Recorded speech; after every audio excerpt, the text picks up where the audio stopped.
I thought we were great first half. I thought we were great. I really did. I'd asked them to have a bit more composure on the ball and just have a bit more calmness and assurance in what we'd done, and they certainly took that message on and done that in the first half. In reality, we could have been out of sight. I think in the first half we created a lot of chances. Even in the second half, the Dalbeattie, I thought, came into the game and they started to cause us problems.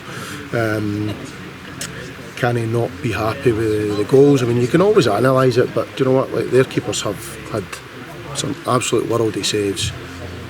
They've hit one, I think it was a second chance in the game, really, maybe the third chance in the game. It's hit the post and it's fell right for their player.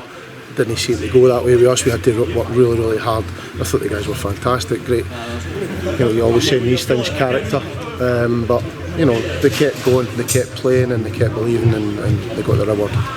Absolutely. So when Dalbeattie equalised, did you think the game was over, or did you think the Braves were going to be able to pull back and get the full 3 points? You never say never with them. They've done it before. They've done it against Gala, if you remember.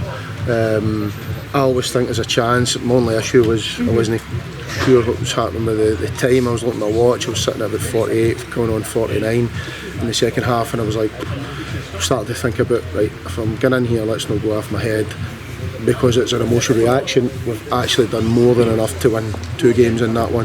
So sometimes it doesn't fall for you, but I was so pleased. But in the mannerism, the goal was a weird one, because obviously we had it in the net with Ross, his free kick, and then for some bizarre reason the linesman was called across the referee to book the player who kicked the ball away, but that should have been done retrospectively after that, after the goal.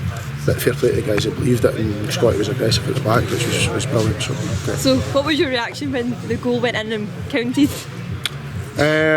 You want to know? You want to know exactly? Definitely. No, I think it was along the lines of just sheer joy, of course, because we put a lot into it, you know, and I'm desperate for the guys to do well and win. And I think I had a wee jump up. But it's probably the most I've reacted to a goal in a long time, actually, so just the manner of it, of course. Oh, absolutely well deserved. So the team seemed to have bounced back well after the weekend's defeat. What did you say helped inspire the players on the build up to tonight's match? I think the realisation of, we had them in last night, the realisation of they didn't play as well as they should have done on Saturday. But that's football, that happens, you know, you see it with every team in the world.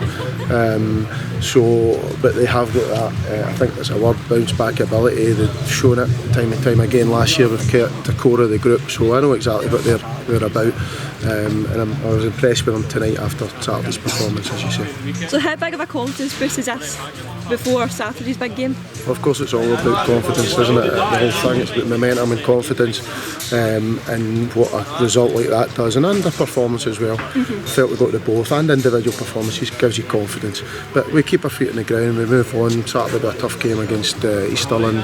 Dell will have his players, you know, right at it as they normally do. It was historically always close games with us too, so I look forward to it. Big stadium on Saturday, good surface, we'll move on. Perfect, thank you. All right. Cheers, guys.